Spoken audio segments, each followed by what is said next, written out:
오늘 이 시간 우리 함께 읽을 말씀을 욥기 32장 1절부터 22절까지 우리 한 절씩 교독을 하겠습니다. 욥기 32장 1절부터 22절 한 절씩 교독해서 읽겠습니다. 욥이 자신을 의인으로 여김으로 그 세 사람이 말을 그치니 람 종족 부스 사람 바라겔의 아들 엘리후가 화를 내니 그가 욥에게 화를 내면 욥이 하나님보다 자기가 의롭다 함이요. 또 세 친구에게 화를 내면 그들이 능히 대답하지 못하면서도 욥을 정죄함이라. 엘리후는 그들의 나이가 자기보다 여러 해 위이므로 욥에게 말하기를 참고 있다가 세 사람의 입에 대답이 없음을 보고 화를 내리라. 부스 사람 바라겔의 아들 엘리후가 대답하여 이르되 나는 연소하고 당신들은 연로함으로 뒷전에서 나의 의견을 감히 내놓지 못하였노라. 내가 말하기를 나이가 많은 자가 말할 것이요 연륜이 많은 자가 지혜를 가르칠 것이라 하였노라. 그러나 사람의 속에는 영이 있고 전능자의 숨결이 사람에게 깨달음을 주시나니 어른이라고 지혜롭거나 노인이라고 정의를 깨닫는 것이 아니니라. 그러므로 내가 말하노니 내 말을 들으라. 나도 내 의견을 말하리라. 보라, 나는 당신들의 말을 기다렸노라. 당신들의 슬기와 당신들의 말에 귀 기울이고 있었노라. 내가 자세히 들은즉 당신들 가운데 욥을 꺾어 그의 말에 대답하는 자가 없도다. 당신들이 말하기를 우리가 진상을 파악했으나 그를 추궁할 자는 하나님이시요 사람이 아니라 하지 말지니라. 그가 내게 자기 이론을 제기하지 아니하였으니 나도 당신들의 이론으로 그에게 대답하지 아니하리라. 그들이 놀라서 다시 대답하지 못하니 할 말이 없음이었더라. 당신들이 말없이 가만히 서서 다시 대답하지 아니한즉 내가 어찌 더 기다리랴. 나는 내 본분대로 대답하고 나도 내 의견을 보이리라. 내 속에는 말이 가득하니 내 영이 나를 압박함이니라. 보라, 내 배는 봉한 포도주통 같고 터지게 된 새 가죽 부대 같구나. 내가 말을 하여야 시원할 것이라 내 입을 열어 대답하리라. 나는 결코 사람의 낯을 보지 아니하며 사람에게 영광을 돌리지 아니하리니 이는 아첨할 줄을 알지 못함이라. 만일 그리하면 나를 지으시니가 속히 나를 데려가시리로다. 아멘. 할렐루야. 우리 한번 옆에 뒤에 한번 인사하실까요? 잘 되고 있습니다. 기도하면 됩니다.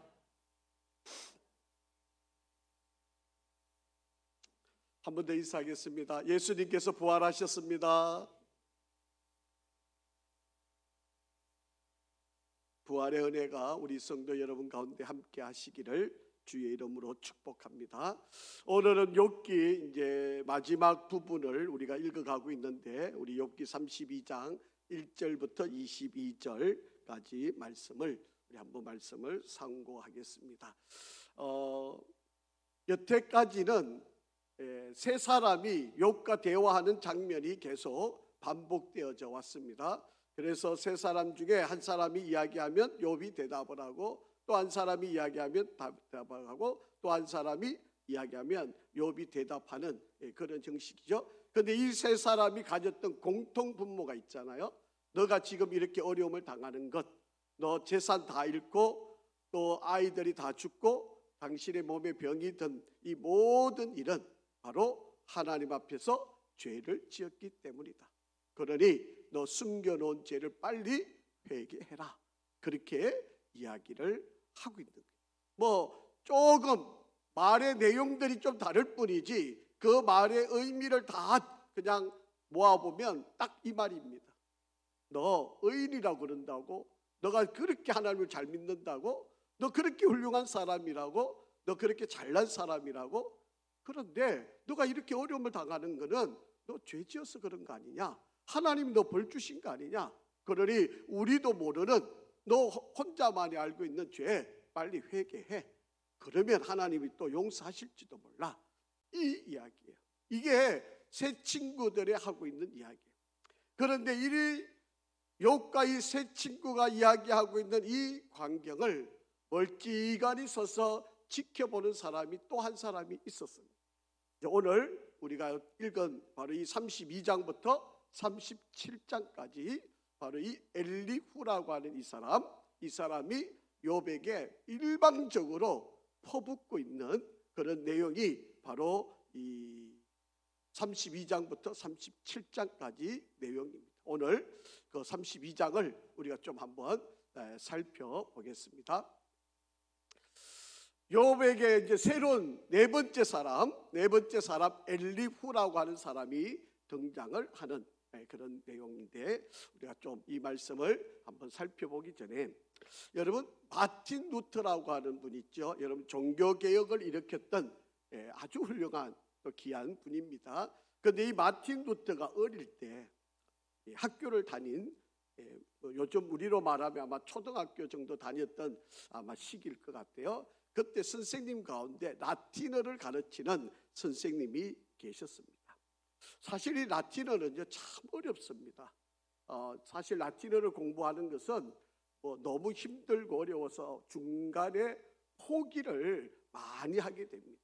그런데 이 마틴 루터를 가르쳤던 선생님은 회초리를 한 다발을 갖고 수업 시간에 들어가서 아이들한테 라틴어를 외우라고 때리고 또 뭐 단어를 못 외우면 또 때리고 막 그렇게 한 거예요. 요즘 같으면 난리 나겠죠. 그런데 뭐 지금으로부터 약 500년 전의 이야기니까 이 선생님이 아이들을 이 라틴어를 공부를 안 하면 호되게 때렸어요. 요즘 아마 우리 아이들한테 이야기하면 영어 혹은 수학 정말 하기 싫죠. 뭐 정말 이 수학 공식 외우고 문제 푸는 게 얼마나 어렵습니까? 또 영어 뭐 정말 단어 외우고 문법 외우고 뭐 그거 하는 거 얼마나 어렵습니까? 그런데 여러분 만약에 부모님이나 선생님이 아이고 너 공부 그 단어 외우는 게 힘들지 하지 마. 네 하고 싶은 대로 해. 그 어렵게 힘들게 왜 그렇게 해? 하지 마. 이러면 과연 공부가 되겠습니까? 여러분 그렇게 호되게 매를 때리고 그것을 암기하게 하고 그래서 시간이 지나서 보면 그때 매 맞고 공부한 게 머릿속에 다 남게 돼요. 그냥 아이들 뭐 편하게 아이들 위한다고 아이들 좋게 한다고 그래 하고 싶으면 하고 말고 싶으면 말아.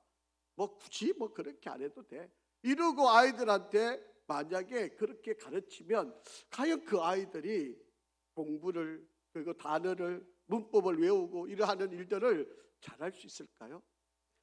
하나님 말씀도 마찬가지. 여러분 우리 아이들한테 하나님의 말씀을 가르칠 때도 외우기 힘드니까 어려우니까 여러분 그냥 이거 안 외워도 돼 하지 마 이렇게 내버려 놓는 게 과연 잘하는 걸까요? 여러분 우리가 인생을 살다 보면요 위기도 오고 어려움도 오고 정말 예상할 수 없는 사건 사고들이 우리에게 일어나는데 그렇게 힘들게 외웠던 성경 말씀이 바로 우리가 힘들 때 어려울 때 정말 부모님으로부터 매맞고 정말 그거 외우기 위해서 끙끙거리고 정말 힘들게 외웠던 그 말씀들이 인생을 살아갈 때 언젠가는 바로 그것이 우리에게 큰 힘이 되고 그게 나를 지키는 능력이 되고 그 말씀이 나를 살려내는 역사가 일어나는 거예요. 지금은 애처롭지요. 아이들이 그거 외우는 거 얼마나 힘듭니까? 지켜보는 저희들도 저희 이제 손자 3명을 성경을 지금 외우게 합니다. 그러니까 성경 외우고 영어로 외우고 멕시코어로 외우고 이렇게 3개를 외우면 이제 상금을 걸어 놓은 거예요. 할머니가 너 성경 그래서 신명기 6장 4절부터 9절 그리고 마태복음 또 시편 또 이거를 외우면 이든이는 이제 지가 좀 컸다고 이제 그거 잘 외워요. 또 세계 국어로 다 외웁니다. 그러니까 이제 할머니가 또 이렇게 했어요. 동생들도 다 외우면 너한테 상금을 줄게. 그게 100달러예요. 큰 돈이죠. 그러니까 이든이가 애걸복걸한 거예요. 자기는 외우는데 동생이 못 외우는 거죠. 그렇게 자기가 돈을 못 받잖아요. 그러니까 이 두 놈을, 막내는 아직 뭐 글도 잘 모르는데 이렇게 두 놈을 잡는 거예요 지금. 얼마나 그러니까 애들이 할머니한테 하소연을 하는 거예요. 이 아이가 할머니 형이 너무해. 그런데 여러분, 그렇다고 봐주면요 성경 외우겠어요? 그렇게 해서라도 어렵게 외우려면 평생을 안 잊어버려요. 여러분, 힘들 때 맞아, 하나님의 말씀을 듣는 게 우리 인생의 힘이야, 보석이야, 우리의 능력이야. 하나님 말씀을 잘 들어야 돼. 하나님 말씀 늘 외워야 돼. 이러고 그 말씀이 인생을 살아갈 때 얼마나 큰 힘이 되고 지혜가 되겠느냐라고 하는 거예요. 여러분, 우리 아이들이 살아가는 세상에 그냥 살아가는 인생의 처세술을 잘 가르쳐 주는 게 성공하는 게 아닙니다. 어떻게 하면 돈 잘 벌고, 어떻게 하면 출세하고, 어떻게 하면 사람 비유 잘 맞추는 거, 이거 잘 배웠다고 인생 성공하는 거 아닙니다.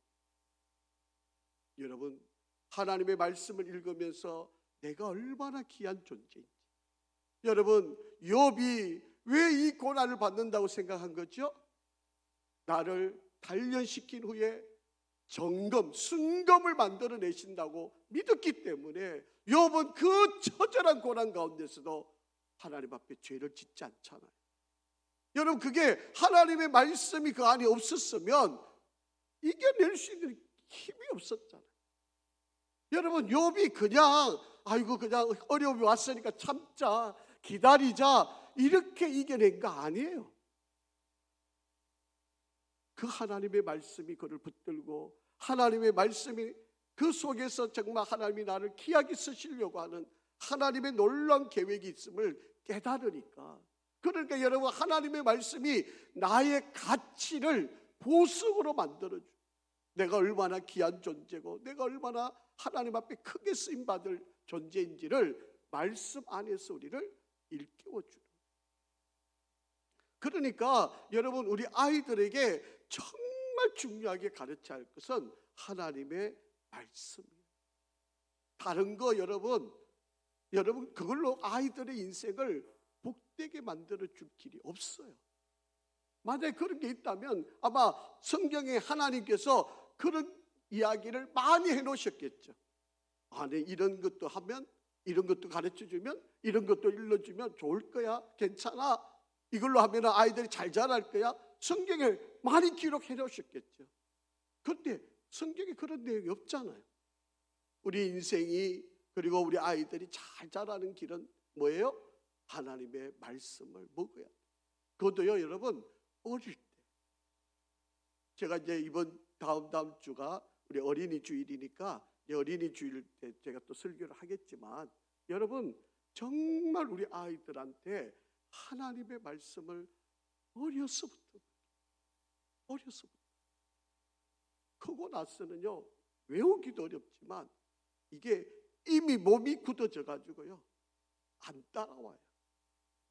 제일 좋을 때는 3살 때부터 가르쳐야 그 아이들이 바르게 그 길을 걸어갈 수 있게 된다라고 하는 것입니다. 자, 여러분, 욥이라고 하는 사람은요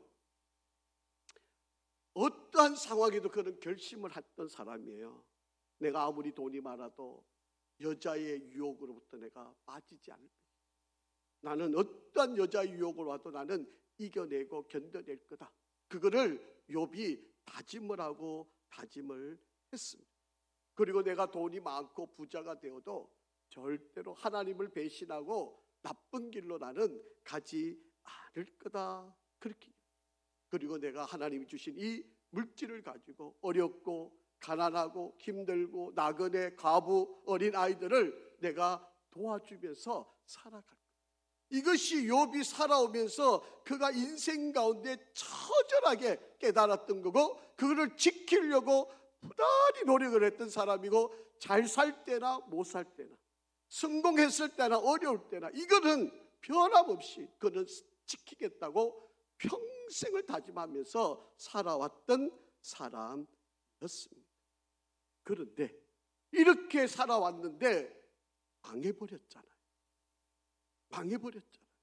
하루아침에 재산 다 잃고 10명의 자식이 다 죽고 몸에 병이 들어왔고 심지어는 아내는 저주하고 떠나고 친구들 3사람이 찾아와가지고 계속해서 비난만 하고 있고, 여러분 이런 상황에 욥이 처해 있는 거예요. 그러면서 계속 공격하는 겁니다. 너 죄 지어서 그래. 너 하나님 앞에 정말 몰래 지은 죄가 많아서 그래. 빨리 회개해. 회개해. 여러분 그거 지금 가슴도 아마 터질 것 같은 아픔인데 친구들이 와서 계속 하는 말이 그냥 비난 또 비난 또 비난의 이야기만 계속 듣고 있는 이 욥을 한번 생각해 보세요. 이 얼마나 힘들어요. 여러분 욥이 대답하는 것도 힘든 상황일 거예요.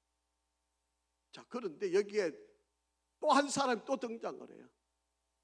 여러분 이제 우리 32장부터 37장까지 읽어보겠지만 여러분 틀린 말이 하나도 없어요. 물론 그 앞에 3사람도 틀린 말 없었어요.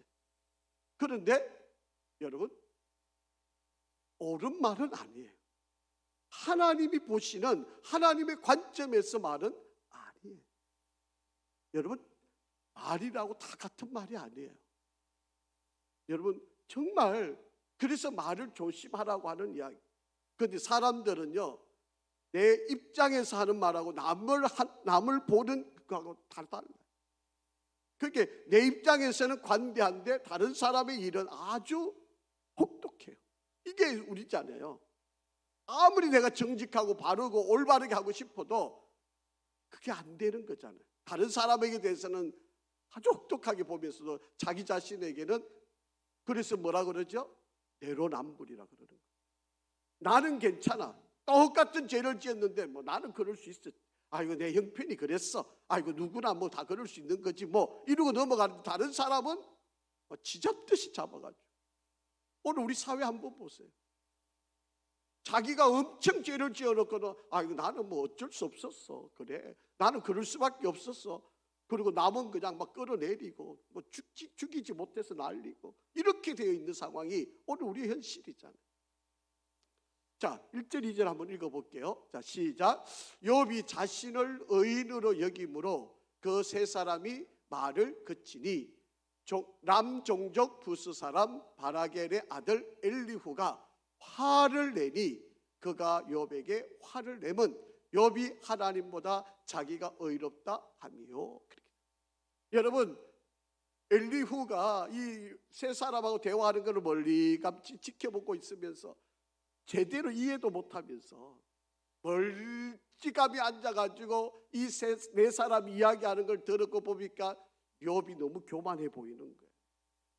여러분 우리가 어려움을 당하면 그 사람 고개 푹 숙이고 나는 죄인입니다.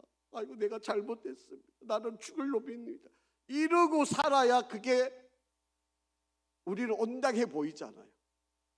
그런데 욥은 그게 아니잖아요.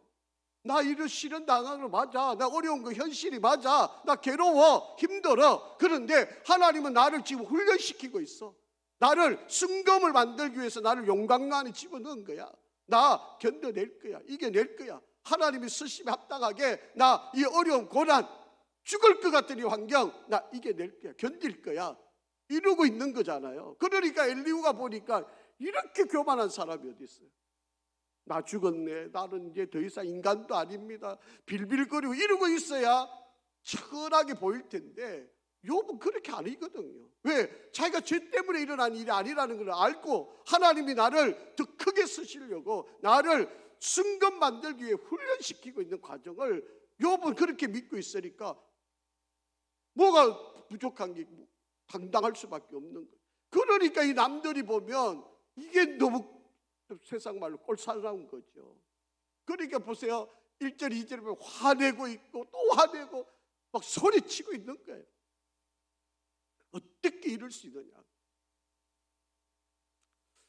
자, 여러분 우리가 이제 앞으로 읽게 될 게 32장부터 37장까지 내용이에요. 이게 엘리후가 일방적으로 계속 이제 욥한테 막 퍼붓는 말들이에요. 이제 우리가 이제 살펴보면 이제 여러분이 이제 그 나머지는 이제 하나님께서 이제 드디어 나타나셔가지고 욥에게 이제 말씀을 계속 하시는 거예요. 그리고 욥은 그 말씀을 듣고 하나님께 반응을 하는 거예요. 결론이 그렇게 이루어지는 거죠.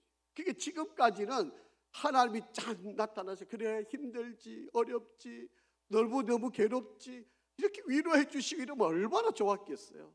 그런데 하나님은 지금 욥이 견디고 있는 그 과정을 보면서 끝까지 침묵하고 계시는 거예요. 여러분 그냥 제가 상상을 해보는 일인데 아마 하나님이 당장이나 뛰어나오셔가지고 욥을 끌어안아주고 싶으실 거예요. 지금 욥이 너무 잘 견디고 있으니까 너무 애처로우니까. 여러분 정말 자기가 욥을 더 크게 쓰려고 시련을 주고 고난을 주는 이것을 어지간하면 아무나 견딜 수 없는 일인데 욥은 견뎌내고 참아내고 이겨내고 있으니까 하나님 관점에서는 얼른 달려가서 막 품에 안고 그 모든 걸 하나님이 대신 다 받으시고 싶은 아마 그런 마음 아니시겠어요. 그런데 욥은 그 모든 과정을 하나님 원하시는 대로 잘 이겨가고 있는 거예요. 이게 욥의 신앙이에요. 여러분 욥을 읽으면서 너무 애처롭고 불쌍 그렇게 보시면 성경을 잘못 보는 거예요. 욥은 그 고난 가운데서 절망하지 않아요. 우리는 뭐가 있다가 없어지면 그냥 왜 이렇습니까? 하나님 왜? 이제 제가 이번 주에 이제 하박국서를 설교를 할 거거든요. 이런데도 내가 기뻐해야 되느냐고 그렇게 설교를 할 건데 이제 여러분 이번 주일도 한번 기대를 한번 해보시기 바랍니다. 새 친구들은 계속 죄에 대한 공격을 했어요. 그런데 이 엘리후는요 하나님께서 고난을 내리는 목적은 죄를 깨닫게 하고 올바른 길로 이끌어가기. 새 친구 이야기나 엘리후 이야기가 틀린 건 아닌데 이야기들이 다른 관점도 아니에요. 똑같아요 사실은. 그런데 엘리후는 조금 더 진전된 그런 비난을 하는 거예요. 그런데 똑같아요 내용은 사실은. 지금 이 세 사람이 욥을 좀 지적했는데 잘못을 회개하라 그랬는데 욥은 회개를 안 하니까 이 엘리후가 화가 난 거죠. 아니 저렇게 지적을 하면 좀 화를 지적을 받고 욥이 그냥 꼬꾸라져 가지고 나 죽었습니다 나 잘못했습니다 이렇게 해야 나오면 엘리후가 화도 안 낼 텐데. 그리고 이 세 사람은 좀 제대로 욥을 넘어뜨려야 되는데 그걸 못하고 있으니까 그러니까 엘리후가 지켜보고 있다가 화가 나는 거예요. 자 엘리후라고 하는 사람의 이름의 뜻은요 그는 나의 하나님이요. 그게 아주 귀한 이름이죠. 바리겔이라고 하는 이 아버지는 하나님이 축복하셨다라고 하는 이름의 뜻을 갖고 있어요. 그런데 이 사람은 부스 사람이라고 돼 있어요. 자 여러분 이 욥기를 보면 욥기에 말을 한 횟수 통계 자료가 이렇게 나와 있는데 여러분 첫 번째 대화, 두 번째 대화, 세 번째 대화, 네 번째 대화에 보면 엘리후의 독백이 나오고 32장부터 37장인데 욥은 한마디도 안 해요.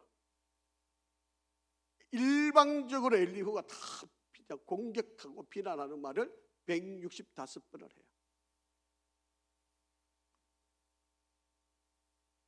똑같은 말들인데 조금 말이 다르게 욥에게 일방적으로 퍼붓는 말들이. 마지막에 하나님과 대화 속에서 하나님이 일방적으로 욥에게 말씀하시고 욥은 9번만 말을 해요. 이게 욥이 그 앞에 한번 보세요. 친구들이 말할 때 얼마나 말을 많이 했어요. 그런데 하나님 앞에 서니까 할 말을 안 해요.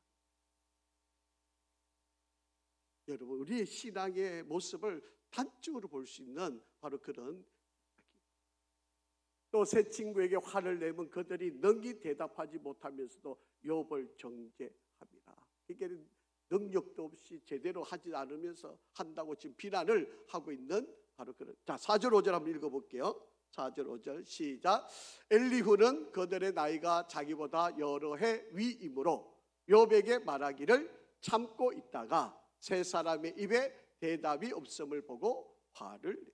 그게 아마도 이 세 친구들이 아마 엘리후보다는 나이가 많은 것 같아요. 그러니까 연장자 우선순위를 두고 아마 어르신들이니까 어르신네들이 말씀하기를 아마 기다리는 바로 그런 상황인 것 같아요. 그런데 이들이 욥을 좀 제대로 다 지적을 잘했으면 좋은데 그렇게 하지를 못한 상황. 그래서 아마 매우 힘들고 엘리후가 지켜보기가 너무 괴로워서 세 사람들한테 화를 내면서 지금 이야기를 하고 있는 그런 장면입니다. 부스 사람 바리겔의 아들 엘리후가 대답하여 이르되 나는 연수하고 당신들은 연로하므로 뒷전에서 나의 의견을 감히 내놓지 못하였노라. 소위 말하면 나이도 어린 것들이 나타나서 어른들로 이야기하는데 낀다고 그러면 혼나는 것처럼 지금 그런 상황에서 아마 엘리후가 멀리 서서 아마 이들의 대화를 계속 지켜보고 있었던 것 같아요. 자, 여기 부스가 어딜까 이제 좀 궁금한데 사실은 정확하지는 않아요. 에돔이라고 하는 데도 있고 아라비아라고 하는 데도 있는데요. 여러분 그냥 대략적으로 욥이 살고 있던 그 지역 근처에 부스 시리아라고 하는 이 지역에 아마 부스라고 하는 위치였을 거라 이게 짐작을 하는 거예요. 정확하지는 않습니다. 지금 뭐 워낙 오래된 역사의 시간이 흘렀기 때문에 지명도 많이 다르고 위치도 많이 차이가 있을 테지만 이제 여러분이 그냥 대략 욥이 살던 주변에 그런 지역도 있었구나 이제 그렇게 이해를 하시면 돼요. 자, 아주 중요한 구절을 우리 하나 읽어볼게요. 7절 8절 한번 같이 읽어보겠습니다. 시작. 내가 말하기를 나이가 많은 자가 말할 것이요 연륜이 많은 자가 지혜를 가르칠 것이라 하였노라. 그러나 사람의 속에는 영이 있고 전능자의 숨결이 사람에게 깨달음을 주시나니 그렇게 말씀을 합니다. 여러분 우리나라에서 살아가고 있는 저와 여러분은 기독교 문화를 우리가 갖고 있지만 우리 기독교 문화는 유교라고 하는 문화의 바탕에서 기독교를 받아들였어요. 그러니까 우리 기독교가 순수한 기독교의 문화를 지금 우리 한국 교회가 그대로 지켜간다고 저는 개인적으로는 그렇게 보지 않습니다. 우리는 유교라고 하는 바탕이 있어서 좀 많이 기독교가 원래 기독교의 그 근본 정신하고 유교라고 하는 이것 때문에 충돌이 일어나기 때문에 많이 조금 기독교가 접목이 되어져서 지금 한국의 기독교가 자리를 잡고 있는 거예요. 그래서 이 유교라고 하는 게 기독교하고 비슷한 점도 있지만 사실은 맞지 않는 부분도 많이 있어요. 자, 그런데 지금 이 욥이 살고 있던 이 당시에 여기도 아마 우리하고 비슷한 문화가 있었던 것 같아요. 여러분 자식들이 어른이 이야기할 때 끼면 혼나잖아요, 우리나라에서는. 자, 그런데 어른들이 하는 말이 다 진리냐? 여러분 어떻게 생각하세요? 저는 개인적으로는요, 어른들이 물론 살아온 연륜도 있고 다양한 경험도 했고 어린 사람들보다는 월등한 지식과 지혜가 있다고 저는 생각을 합니다.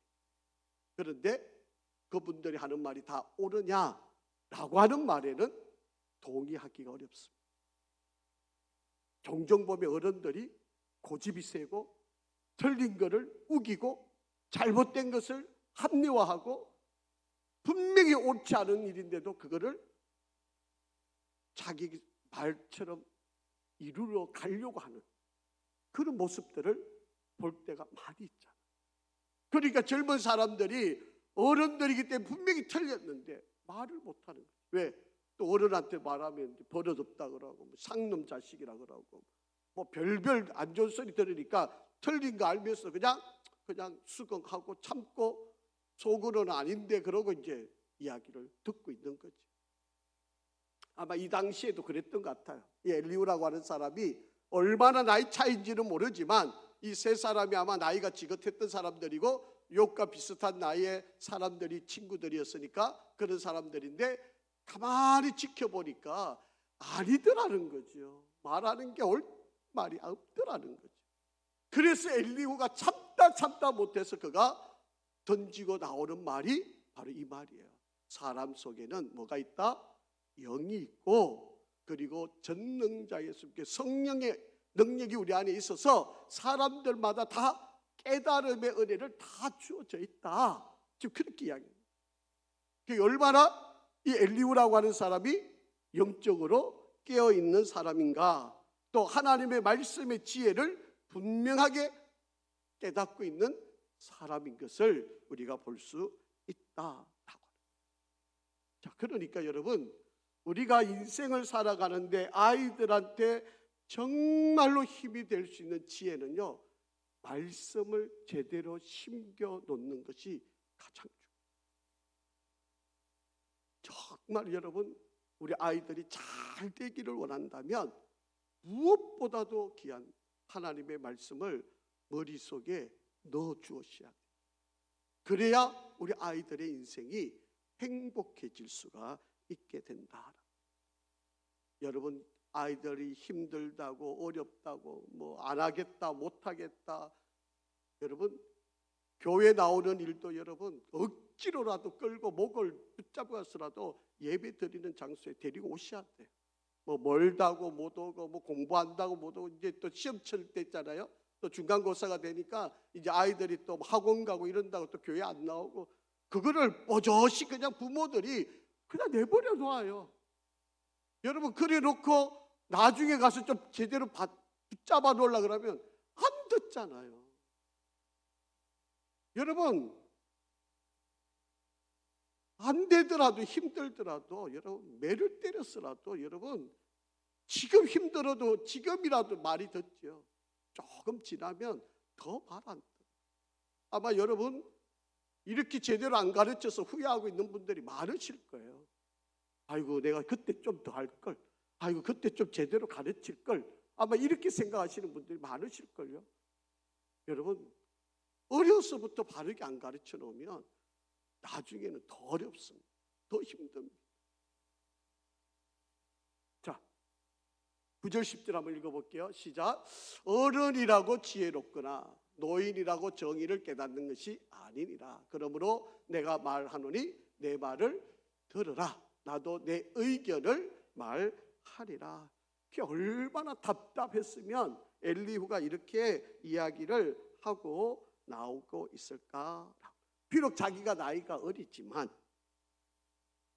어른들의 나이를 존중도 하지만 지금 계속해서 욥을 설득 못하고 있으니까 엘리후가 그 상황들을 잠잠히 지켜볼 수가 없어서 자기가 말을 한다. 그렇게 지금 이야기를 하고 있다라고 하는 거예요. 여러분, 인생의 모든 답이 하나님의 말씀에 있어요. 여러분, 정말 우리 아이들이 정말 인생을 바르게 성공하는 그런 삶을 살려면 말씀 한 절만 붙들어도요 인생이 바뀌어요. 여러분, 어거스틴이라고 하는 사람이 있잖아요. 초대교부, 이 AD 300년경에 이 초대교회의 최고의 성자로 불려지는 어거스틴은 정말 불량자예요.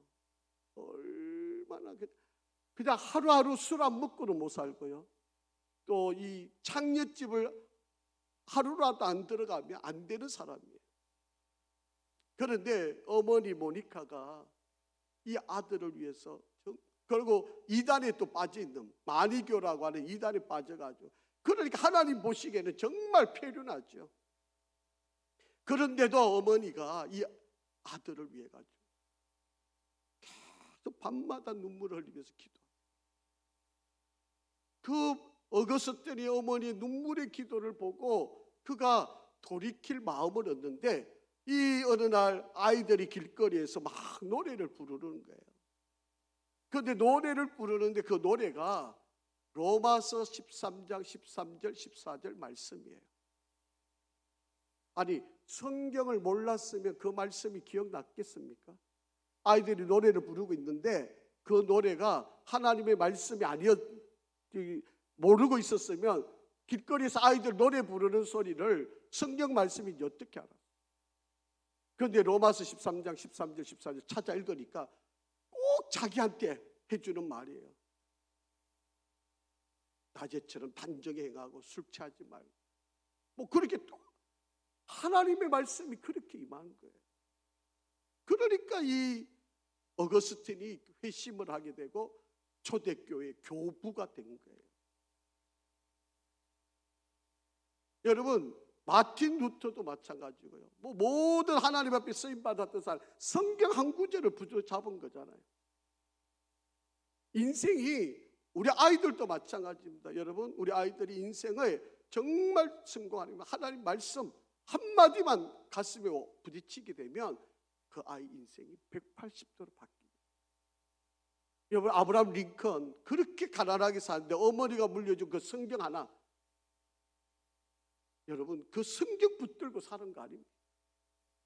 그래서 대통령까지 얼마나 많은 실패를 했어요. 그런데 대통령까지 된 거잖아요. 여러분 인도의 선교사 최초의 선교사라고 하는 윌리엄 캐리라고 하는 사람, 이사야서 말씀 한 줄 붙들고 선교사 처음으로 떠나는 거죠. 여러분 말씀 한마디면 하나님께서, 여러분 리빙스톤 다 말씀에 붙들린 사람들이에요. 자 11절 12절 한번 읽어보겠습니다. 시작. 보라 나는 당신들의 말을 기다렸노라. 당신들의 설기와 당신들의 말에 귀를 기울이고 있었노라. 내가 자세히 들은즉 당신들 가운데 욥을 꺾고 그의 말에 대답하는 자가 없었다. 지금 그렇게 이야기를 합니다. 도대체 보니까 당신들이 욥을 제대로 설득을 못해요. 욥이 지금 이렇게 된 거 하나님의 뜻이 있고 하나님께서 징계하시고 그래서 죄를 회개해야 되는 일인데 왜 그걸 제대로 말을 못하느냐? 지금 이렇게 지금 엘리후가 이야기를 하는 거예요. 당신들이 말하기를 우리가 진상을 파악했으나 그를 추궁하는 자가 하나님이시요 사람이 아니라 하지 말지니라. 그가 내게 자기의 이론을 제기하지 아니하였으니 나도 당신들의 이론으로 그에게 대답하지 않으리라. 여러분 우리가 말하다가 말 핑계가 안 되면 뭐라 그래요? 다 하나님의 뜻입니다. 하나님이 하실 겁니다. 이러고 넘어가는 거잖아요. 여러분 우리가 아이들한테 뭐가 잘못되면 분명하게 이런 게 있고 이렇게 있고 성경에 이런 말씀이 있고 이거를 이렇게 너가 이렇게 했으니까 이걸 고쳐야 돼, 이렇게 제대로 가르쳐 줘야 아이들이 깨닫게 되는 거예요. 그냥 두리뭉실하게 말을 하고 아이들한테 이야기하니까 듣지도 않고. 우리도 솔직히 그렇게 하시는 거예요. 그러니까 지금 이 엘리후는 그렇게 답답한 거죠. 그러니까 그가 지금 이 세 사람들한테 야단을 치면서 지금 이야기를 하고 있는 바로 그런 장면이다. 그들이 놀라서 다시 대답하지 못하니 할 말이 없습니다. 이 어린아이가 뭐 어린아이도 아니지만 이 어린 사람이 똑똑하네, 아이고 하나님 말씀 많이 하네, 이 사람 대단히 실력이 있는데 그렇게 할 말이 없는 거예요. 그래서 이 세 친구들이 그리고 이 32장부터 37장까지 그냥 일방적으로 엘리후라는 사람이 그냥 막 하나님 이 욥에게 막 말을 막 퍼붓는 그런 장면들이 이제 우리가 계속 읽게 되는 그런 장면입니다. 자 16절 당신들이 말없이 가만히 서서 다시 대답하지 아니한즉 내가 어찌 더 기다리랴. 나는 내 본분대로 대답하고 나도 내 의견을 보이겠다. 자 그렇게 여러분 이제 18절 20절까지 읽어보면 참 재밌는 말 나옵니다. 한번 같이 읽어보죠. 시작.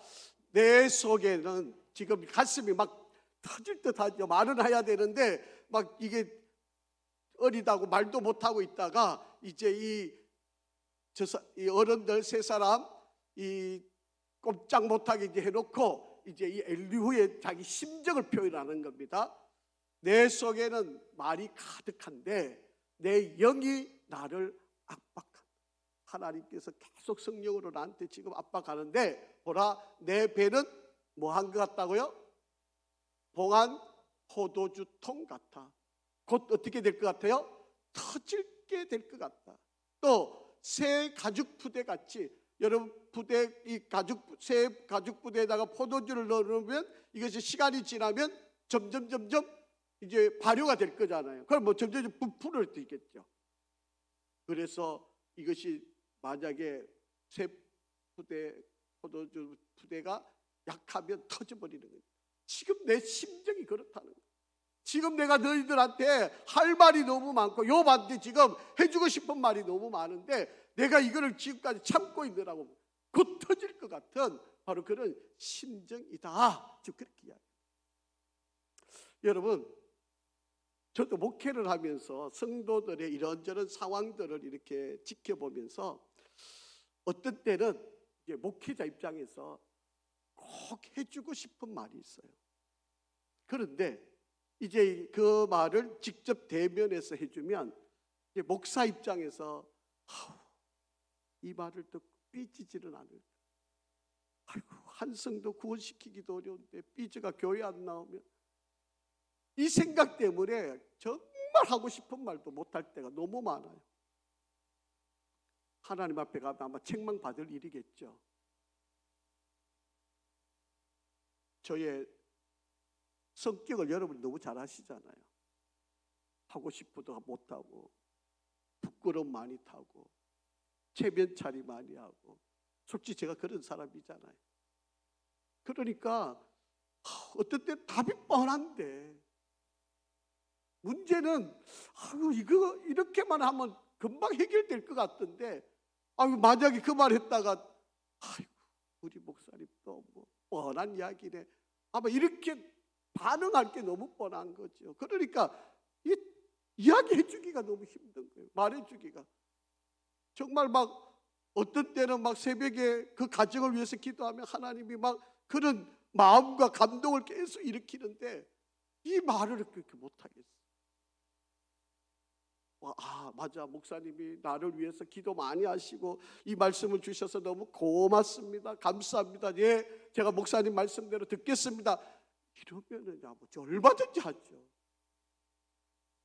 그런데 그 말 했다가 삐지고 또 목사가 말이지 이러고 달려들면 어떻게 하겠어요? 그런 심정들이 너무 많아요, 제가. 그래서 이거 할 말도 다 못하는 거예요.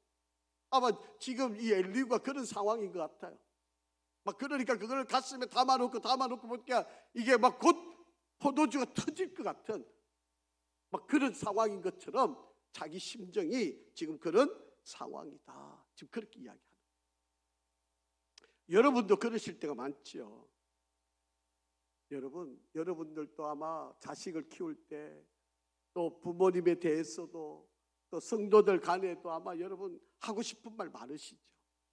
그래서 그걸 다 못해가지고 여러분도 아마 속에 부글부글 끓고 있는 일들도 많으시잖아요. 그렇다고 이 말 한들 들을 것 같지도 않고 해봐야 또 오히려 싸움거리가 되고, 그러니까 여러분 또 삼키고 또 삼키고 또 삼키는 게 솔직히 우리잖아요. 이게 바르게 가르치면 들어야 되는데 안 들으니까 얼마나 우리가 속이 터지고 답답한 일이에요. 자, 마지막 한번 읽어볼까요? 시작.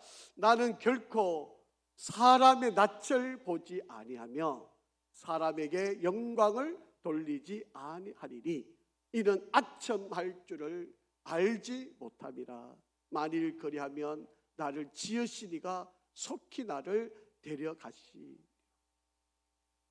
제가 누누이 말씀드리죠. 여러분 아직까지 살아있는 이유, 왜 살아있으시죠? 네, 사명이 아직 남아있어서 그래요. 여러분 걱정하지 마세요. 여러분 사명 다 하면 하나님이 거의 데려가실 거예요. 여러분 뭐 빨리 죽을 생각도 하지 마시고 뭐 왜 안 데려가시나 걱정할 필요 전혀 없어요. 여러분 내가 아직도 살아있는 이유 뭐예요?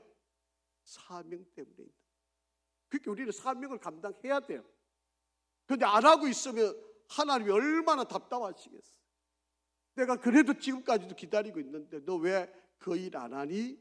하나님이 지금 계속 그러시고 있는 거잖아요. 우리 기전에 하나님이 계속 그렇게 말씀하시는 거예요. 너 좀 내가 지금 살려놓고 있는 이유 좀 깨달아서 그 일 좀 해. 그저 뭐 밥 한 끼 먹는 거 그거 중요한 거 아니야. 내가 너를 살려놓고 지금까지 기다리는 거는 다 일을 하라고, 사명을 감당하라고. 지금 내가 그래서 너를 지금 살려놓고 있는 거야. 걱정 안 해도 돼. 때가 되면 내가 다 거의 데리고 갈 테니까 걱정하지 마. 우리 하나님이 그렇게 하시는. 지금 엘리후가 참다 못해서 지금 하고 있는 표현의 말입니다. 여러분, 저와 여러분이 하나님의 진리를 바로 깨달아서 나의 인생의 길을 바르게 이끌 수 있는 것은 말씀밖에 없어요. 말씀이 능력이 되고 말씀이 살아서 내 안에 움직이면 그 말씀이 나를 이끌어내요. 그리고 나를 올바르게 가게 만드는 거예요. 우리 아이들도, 우리 자녀들도, 우리 성도들도 마찬가지. 제가 지난주에 여러분 설교하면서 제가 목사한테 가장 큰 이 무거운 돌이 뭐라 그랬어요? 기억나시나요? 다 잊어주셔서 감사합니다. 여러분, 설교 한 편을 만들기 위해서 정말 얼마나 애를 쓰는지 모르시죠? 저는 사실은 11월 달에 기도원에 올라가잖아요. 기도원에 올라가면 저는 1년 동안 할 설교 본문하고 대지하고 이거를 미리 그 기도하면서 1년 동안 설교 대지를 다 거의 다 52주 동안 설교할 거반권을 대략적으로 다 만들었어요. 그래서 여러분 오해를 안 하시면 좋은 게, 아이고 목사님이 오늘 나 들으라고 설교하는 거, 제가 그럴 의도였으면 그래 안 해도 충분히 할 수 있어요. 그런데 저는 이미 1년 동안 저 컴퓨터에 제가 작업 다 해놓은 그 1년 동안 자료가 이미 다 들어가 있어요. 이제 그래서 이제 산을 붙이고 그걸 만들어 넣고 자료 찾아서 넣고 이제 이런 작업을 지금 하고 있는 거죠. 1년 동안 제가 이 설교 스케줄을 다 짜서 맞춰놓고 지금 그거를 이렇게 설교를 하고 있으니까 뭐 나보고 하는 소리, 여러분 그렇게 오해를 안 하셔도 돼요. 뭐 제가 뭐 이번 주에 그냥 설교 만들어내고 이러면 그렇게 오해를 하실 수 있지만, 저는 11월 달에 이미 1년치를, 작년 11월 달에 제가 1년치를 이미 만들어 놓은 거예요. 1년치 설교를 이미 준비해 놓은 거예요. 여러분, 목사의 가장 큰 짐은요, 그 간절하게 한 편을 만들어 가지고 주일날 설교를 했는데 성도들이 이 설교를 듣고 깨달아지고, 맞아, 목사님이 정말 간절하게 나한테 주시는 말씀이야, 맞아, 이 말씀 듣고 내가 이렇게 살아야지, 이렇게 좀 성도들이 변화되는 모습을 보고 싶은 게 목사의 가장 큰 소망이에요. 뭐 여러분이 저한테 밥 사주는 거 그거 아무런 의미 없어요. 저 그런 거 별로 안, 저는 살찌기 때문에, 물만 먹어도 살찌기 때문에 그런 거 전혀 저는 기쁘지 않습니다. 그냥 우리 성도들이 목사님 설교 듣고, 맞아, 나한테 주시는, 내가 잘못 살아왔어, 그제 이 말씀대로 내가 순종해야지, 맞아, 오늘 이 말씀 내가 꼭 지킬 거야, 이렇게 되는 성도들을 보면 이게 얼마나 기쁜지 몰라요. 그런데 목사가 설교를 했는데 듣는지 아는지 깨닫는지 반응이 전혀 없고, 뭐 1년이 지나고 10년이 지나도 전혀 변화가 없으면 이게 돌이에요, 돌.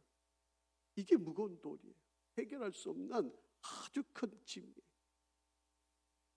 여러분, 우리 정말 하나님 말씀 잘 깨닫고 진리 안에 서서 우리가 하나님의 말씀을 지켜 행하는 바로 그런 은혜를 우리가 누려가기를 간절히 바랍니다. 오늘 이 엘리후가 하고 있는 이 마음이 막 벅차오르는, 근데 이 사람이 이제 앞으로 우리가 이제 33장부터 또 계속 읽어보지만, 이 사람이 그 간절함에도 불구하고 하나님의 관점의 이야기는 아니에요. 그렇기 때문에 우리가 잘 판단하는 지혜가 있어요. 여러분, 하나님께서 저와 여러분에게 분명하게 주신 귀한 하나님의 음성은 바로 이 성경 안에 있어요. 그래서 이 성경을 정말 우리가 부지런히 읽어야 되고, 아이들한테는 여러분 외우게 하셔야 돼요. 여러분 성경을 외우면 평생에 언젠가는 여러분 그 말씀이 그 아이한테 수십억을 주는 것보다 더 큰 능력이 발생하네. 이게 가장 큰 축복이, 이게 가장 여러분 가장 큰 자산이 되는 거예요. 우리 그런 복을 물려줄 수 있도록 우리가 최선을 다할 수 있기를 간절히 바랍니다. 참으로 좋으신 아버지 하나님, 우리에게 부활의 영광을 허락하시고 예수 그리스도로 말미암아 천국 소망을 가지고 살아갈 은혜를 주신 것 감사합니다. 우리에게 참된 부활의 능력을 가지고 말씀의 능력을 의지하며 믿음의 길을 잘 걷고 승리하는 우리가 되게 도와주옵소서. 우리 성도들 또 한 주간 믿음의 여정, 부활의 능력과 소망으로 잘 승리하게 인도하시기를 원하며 예수 그리스도 이름으로 기도합니다. 아멘.